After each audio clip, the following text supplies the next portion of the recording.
For any children watching out there, when Mum comes along and says, "Do your homework, you're watching too much TV," there's never anything wrong with watching too much TV. Television is a wonderful, wonderful source of education.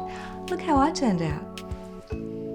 I have a collection of very, very eclectic objects. My main focus is on tin toys and robots. And there's also a collection of animation cells by Warner Brothers. Too much TV as a kiddie. There's contemporary art, Australian photography, overseas photography, all black and white. I think the reason I collect toys is because I spent way too much time in front of the TV as a kid. Now, I always considered that everything I know as an adult came from the Bugs Bunny show. But the robot collecting started 100% because of Lost in Space. I think the thing about collecting toys is that for most toy collectors it's a nostalgia kick. It's what you had as a kid, what you lost as a kid, what you always wanted as a kid. So a lot of it is trying to reclaim childhood and good memories. You don't have to be an ultra serious collector and understand about the history of an object or who created it.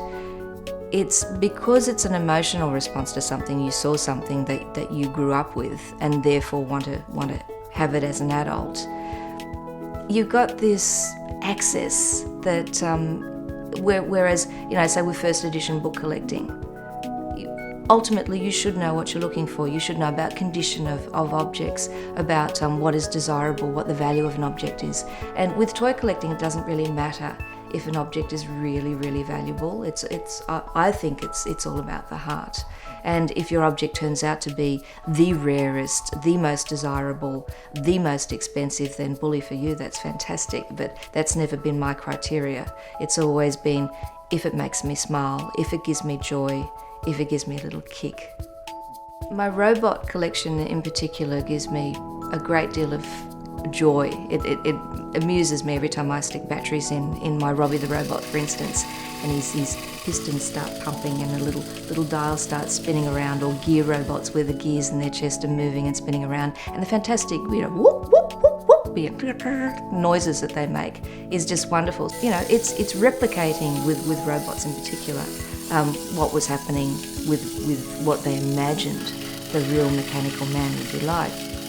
The oldest toy I have is from 1905, and it's called the Gibbs Seesaw, and it was made in Canton, Ohio. And it's a little boy and girl, but very, very simple mechanism, and they move down almost like a washboard ratchet, and they move down and they do their seesaw action, then you turn it up the other way and it flips and they start again. So it's very, very simple. It's really quite crude. There's no detail in their faces, but it's brightly coloured. The paint's worn away now, obviously, because it's more than 100 years old. And it's just delightful, very, very simple. And you can imagine a child of the time being fascinated by that, because there wasn't a lot else going on that they could do. You play with a stick, or you could play with this wonderful toy. Then my collection jumps forward to about the 1940s. I have a space gun, laser gun. These wonderful 40s space guns grew out of the Buck Rogers fascination that was in the United States in the 30s. So this is the earliest of those ones, 1940s. Then I move on to the 50s. Fantastic little robot called Zuma. And Zuma is 60 years old. He's born in 1954. He's got a very determined little face, and he walks along holding a spanner. This little guy is ready for anything. So he's got that determined look, and he's got lights that light up red in his eyes. He's absolutely beautiful. Then moving into the 60s, television link again. My Thunderbirds, Lady Penelope, Scott, Virgil. You've got to have those in the collection. I wish they were made in the 1960s. These, again, have been created after the time as homage to our friends from the 1960s. Then 1960s again, Batman. I've got a tin toy made in about 1974 in Taiwan, which is a great Batmobile. And Astro Boy, of course, from the 1960s. So there's a whole gathering of little Astro Boys. 1970s bought a Star Wars. So I have my Pez dispensers of R2-D2 and Darth Vader, as one must have. Then we move into the 80s, and that's when we start getting a lot of reproduction robots coming through. 90s, my Robbie the Robot, reworking of the 1957 version. When you see it, you'll understand that there's no shame in having a reworked toy.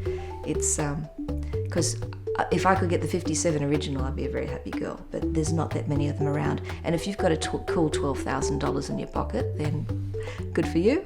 And then coming into the 2000s, again with the robot theme, we've got Bender from Futurama smoking his cigar. Delving into the mind of a collector is an interesting thing because you've got all different levels of collectors. I collect from the heart. The objects that I gather mean something to me. It's a nostalgic kick, a nostalgic expression. Others, it can be quite a solitary experience where they don't share their collection with anybody but themselves, and that's fine too. But mainly collectors want to share. So this exhibition is full of beautiful objects that people want to share and show, look what I got. This wonderful, wonderful thing, so that other people can enjoy it as well, but they're not allowed to touch. When kiddies come to our house, they're not allowed to play with the toys. They're my toys.